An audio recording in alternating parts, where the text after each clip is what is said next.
Welcome back to Neurodiverse Christian Couples. I'm Stephanie. I'm Dan. And we have return guest with us, Doctors Jeff and Mary Jones. Thank you for coming back to the show, y'all. Thank you for having us. So I hope that you guys will go back and listen to part 1, but just to kind of keep you up to speed, we spoke last year with Jeff and Mary Jones about their story. So a little bit about a later in life autism diagnosis and porn addiction, therapeutic separation. And our listeners had some questions about that to fill in the dots. So over to you. All right. So you is equal to me. You is equal to, yes. All right. So Jeff, why don't you fill in some of the backstory along. Let's actually start in the middle of the story and save the origin for next. The addiction thing has come to some crescendo, or we'll call it that.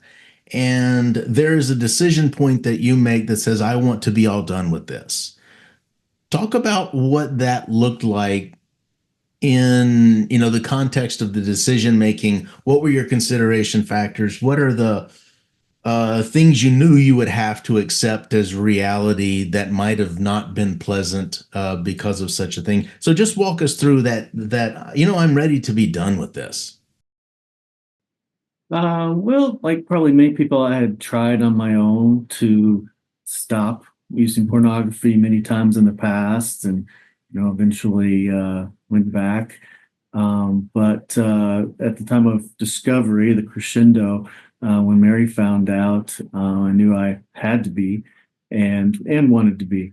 And so that's when, I both by choice and by necessity and demand got real serious about groups and intensives and therapy.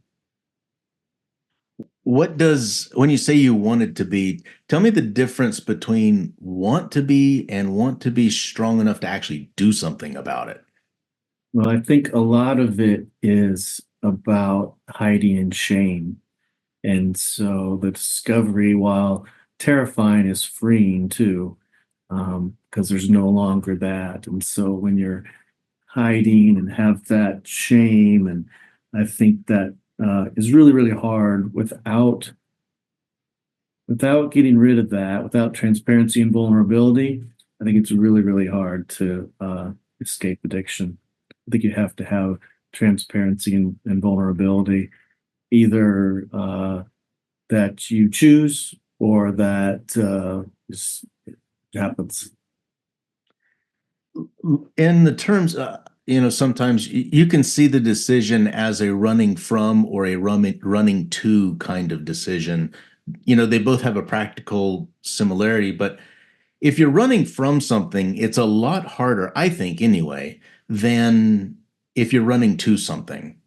So in the context of where we are in this discussion, would you say that running back to the family, wanting to return to relational normalcy, I don't have a better word of that than that, was a greater attraction than just, I want to shed this porn addiction because that's what it is. It's not good. I mean, talk through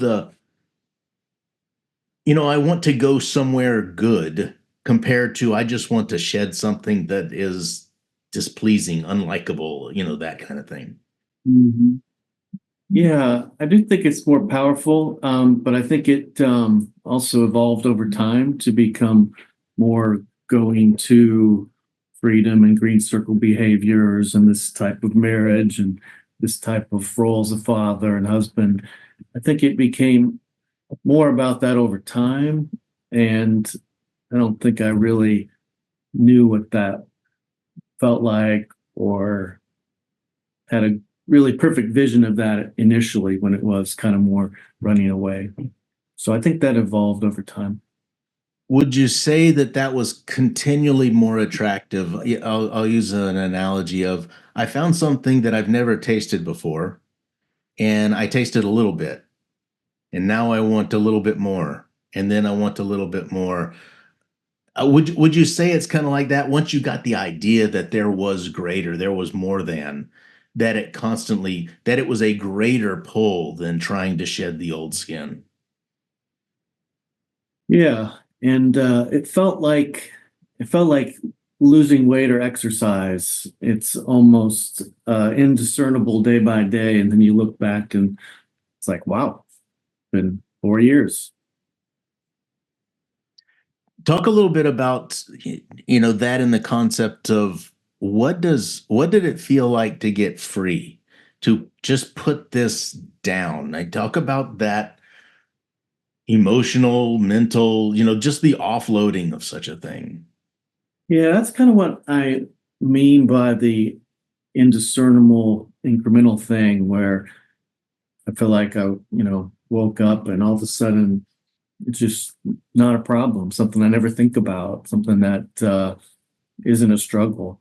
So it feels really, really freeing and amazing. But it was so little by little that it definitely wasn't just woke up one day and it was there. It was very, very gradual, but very fulfilling and rewarding too, in retrospect.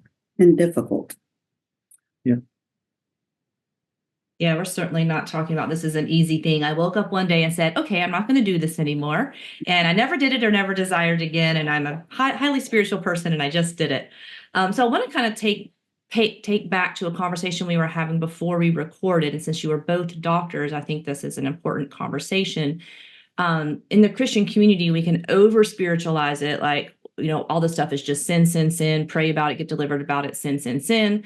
We can over medicalize. I don't know if that's a word. It's just an addiction, so you can't help it, and it's just how you're wired. And there's a middle ground here of a spiritual impact and a relational impact and decisions and better choices. But so I want to kind of, when we start with a distinction of, say, a difference between drug and alcohol, which is a more chemical addiction, and then something like porn or gluttony, food, gambling, screens, things that are more behavioral kind of coping strategies that, almost to Dan's analogy, someone tasted a little bit of it and a little bit more and wanted a little bit more and went in the negative direction to where it turned into an addiction. Well, y'all, as doctors, just talk a little bit about that difference between those more behavior coping that turn addiction versus the drug, alcohol, chemical type addictions. I would say that the behavioral type of addictions we're talking about do have positive impact for the brain for sure. They create that dopamine hit for the brain, but there's other ways to do the same. It can be exercise, it can be some sort of healthy behavior, it can be dancing, it can be a lot of different positive things that still gets you that same dopamine effect. But if it's a chemical addiction to heroin or narcotics or alcohol, only those compounds are going to act on those neurotransmitters. So I think that that's the difference, that those require serious detox, and this can be treated partially. One of the ways to treat it is replacement with more healthy activities that still provide dopamine. And alcohol, opiates, those type of things, they not only have a addiction properties on the brain, but also physiologically on the body. And so you become not only addicted in your brain, but your body physiologically depends on these things to survive day to day. And if you stop them, like cold turkey, you could die. And so there is a specific way to get people off of these chemicals. And people medicate for a reason. People become addicted for a reason. And whether it's porn, whether it's having affairs, whether it's drinking, whether it's drugs, there is a point where whatever was going on in their life caused them to need to medicate or numb or whatever the case may be. And it's just what was the drug, like what did you choose to medicate? And some people have more than one thing or multiple ways. And I would say, for Jeff, speaking for him, it was not only the sex addiction for him, it was also workaholism and anything that he could do to numb out his feelings. That's what he would choose. And his were more behavioral as opposed to chemical. Yeah. And so I think it's important to note that those who are on the autism spectrum or ADHD have a higher propensity towards some sort of addiction. And for anybody with an undiagnosed mental health issue, depression, anxiety might seek this sure. as like self-medicating instead of proper medication. And then there's like painful trauma events, or I don't have a healthy coping mechanism and I'm turning to something like a screen or pornography or food because I get an immediate dopamine reaction. I feel like I'm in control of it. It's kind of socially more acceptable than, say, drug and alcohol, these kind of behavioral things. Dr. Wilder calls them beeps, or behaviors or experiences or things that I'm trying to do instead of relational joy, or instead of a healthier way to cope, or maybe I never learned coping skills and emotional regulation skills. And so this is easier because I get a result faster.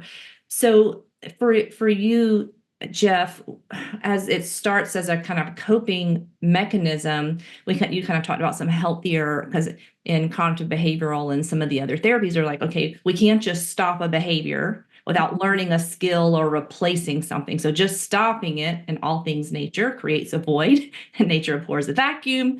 Something else will take that place if there's not. So what did that process become like for you? So Dan talked with you about, I want to set it down. I want to be free.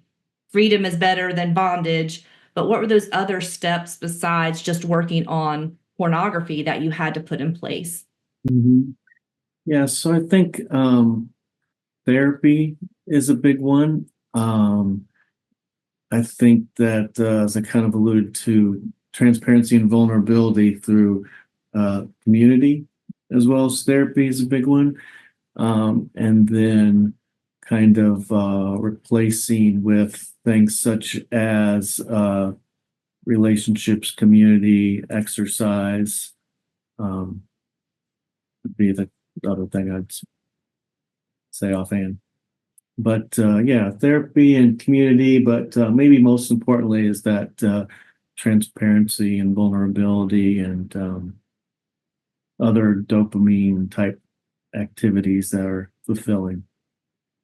And I would add that through therapy, like learning what his triggers are, learning when he's at, the red line, and being able to understand his feelings and emotions better, so that he can mitigate those times when he's dysregulated and overstimulated, because those are the times when he would really act out the most, is when he was dysregulated and needed to bring control back. And so being a person on the spectrum and having alexithymia, and not being able to put words or voice to his feelings,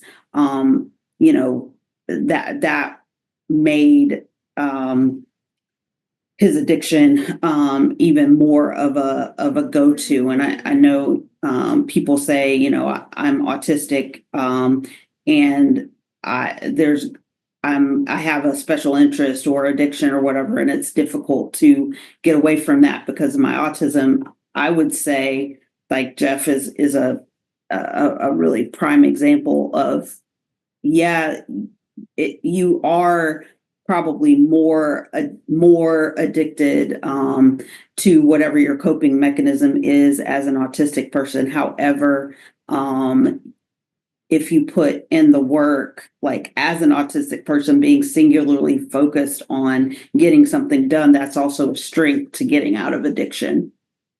Yeah, absolutely. I learned through all of my kind of neuroscience research and studying all the Dr. Wilder's materials about the orbital prefrontal cortex. So when I was running across that and how that's so important for identity and relationship skills and joy building and peace and regulation and all that kind of stuff, when I started looking up academic journals, either medical or psychological journals, that sometimes while the special interest or a passionate interest, even if it's something like rebuilding cars, something that doesn't have an addiction property, the more someone relies on a independent behavior, continues to build the left side of the brain and continues to undevelop or adversely impact the right side of the brain and the orbital prefrontal cortex. So while an addiction is hitting that dopamine pathway and kind of rerouting some neural pathways that, oh, I can take care of this by myself in a very quick way through this behavior, even if it's something that's not addiction, that's fishing, something, again, a recreational sport many people do. The more I do that in isolation, the more I'm still saying being alone helps me cope versus being in relationship or being with my family or shared activities with others. So that's the piece that the autism brings into place, is there's going to be a natural left hemisphere non-relational leaning. So special interest has its place. It's great to decompress, but it's got to have balance, just like work needs balance. So I wanted another thing that came in, because we had to stop our conversation because we were just starting to talk about the importance of therapeutic separation. So again, listeners, please go back to part 1. But Dan had started an analogy like, so for you, Mary, trying to heal and work on this was almost like trying to do it on crutches, and you can't you got one busted leg and you can't really heal because you have the busted leg and it's never healing. And Jeff added, well, no, it was kind of like one leg was hurting the other leg and I was the other leg that was adding to that adverse impact that she couldn't heal because there was still the pain and the harm from us being together. And Mary said you absolutely had to have the separation for healing, and Jeff said, well, I didn't want to separate. I feel like I could have done my work in the home, but it was more important for Mary, for her healing, for me to be out of the home. And y'all had more than one separation. So I'm going to kind of talk through therapeutic separations, why they can be helpful, why you should have a guide or someone kind of helping you with that. So let's kind of go there. So we started with freedom, which was good, but there was a time there wasn't freedom, and these are steps, to get to that freedom. So talk us through the therapeutic separation, again, why they were helpful, why they were needed, something like a guide that could help couples navigate that. So where do y'all want to start with that? Okay. So, for me, I didn't even think that was a choice. Like I had never heard of that before. We had basically an in-home separation for like probably a year and a half before before discovery, just because of the trauma I was experiencing, even though I didn't know why or what was causing it. I just knew I felt unsafe all the time. And it was causing a lot of anxiety for me. And so I needed him physically out of the bedroom. Again, I didn't know why. I just knew that I did not feel safe.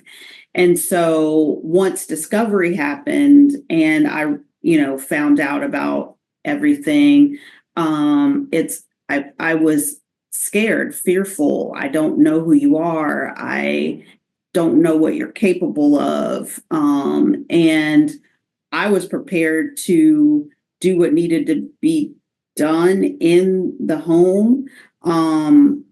And I was dreading like every encounter. And so we had a wonderful therapist that specialized in sex addiction. And when I was in my session with the wife of the couple, she introduced the topic to me of therapeutic separation. And that felt like a lifeline for me. Like it wasn't like I had to make a decision to divorce because my brain was in such a state, like I couldn't even really process like what that would be or what it would mean.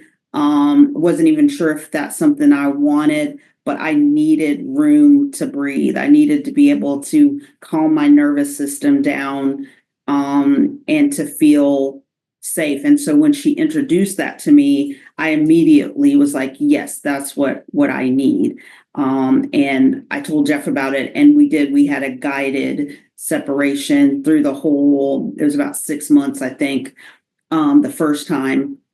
And we went through, like, it was a very regimented, like, protocol. Like, we had to say what we both wanted out of the separation, how we wanted to nurture ourselves and heal ourselves through it. And then, if it were possible, like how we wanted to evolve as a couple. And looking back on it now, it was really good, but I don't think that it lasted long enough. And I think I allowed it to end too soon. He did say that he was going to do the work on his own, no matter if we were together or separate. However, there was the need for a second separation because he wasn't doing the work. He fell back into old behaviors. He relapsed, and started lying, had been lying about, things for decades. And that was found out on a polygraph, which I was against getting a polygraph for the first couple of years after discovery. And so once we got that and realized that he was still in the cycle of the shame and the hiding and lying, and I would say the second betrayal was 10 times worse than the first. And so that prompted the second separation, which was also guided by sex addiction therapy, the therapist couple that we had. So I want to also talk one more thing, since you're both doctors.